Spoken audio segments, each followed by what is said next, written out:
Gustave Janet, Silhouette. Dessin, 24,4 cm de haut par 15,8 cm de large, 1882. Nous voici devant deux dessins de mode conservés au Palais Galliera, musée de la mode de la ville de Paris, près du Trocadéro. Ce sont des dessins à l'encre de Chine et à l'aquarelle. On y distingue une femme debout. Le dessin de gauche la montre de face et celui de droite de dos. Arrêtons-nous sur le dessin de face, à gauche. Les traits de son visage sont dessinés. Elle a les cheveux relevés. Elle porte une robe bleu nuit, c'est-à-dire d'un bleu assez foncé. C'est cette robe longue qui est traitée avec de la peinture à l'eau et qui laisse apparaître le papier en dessous. Elle se compose d'une jupe à plusieurs volants horizontaux superposés. Ce tissu forme de nombreux plis.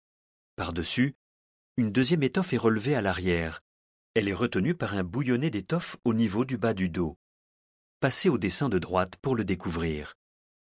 Cette tournure était couramment appelée faux cul. Elle était constituée d'une queue d'écrevisse placée sous la robe. Revenons au dessin de face, à gauche. Le bustier est moulant, très resserré à la taille, avec des manches longues et un col montant. Le tissu utilisé n'est pas mentionné, mais compte tenu de la période et du style de vêtement, l'étoffe est vraisemblablement un mélange de laine et de soie. Il s'agit d'un ensemble de jours en étoffe façonnée, typique de cette période fin XIXe siècle. Le style évoque la haute couture, avec l'ajout de rubans de satin et de broderies. Ce sont d'ailleurs ces détails qui ont été écrits à la main au crayon autour de la robe. Cet ensemble s'intitule « 1 place Vendôme » et correspond donc plutôt à ce que portait la haute société. Toutefois, ce style a pu être décliné dans des versions moins onéreuses, notamment dans les grands magasins.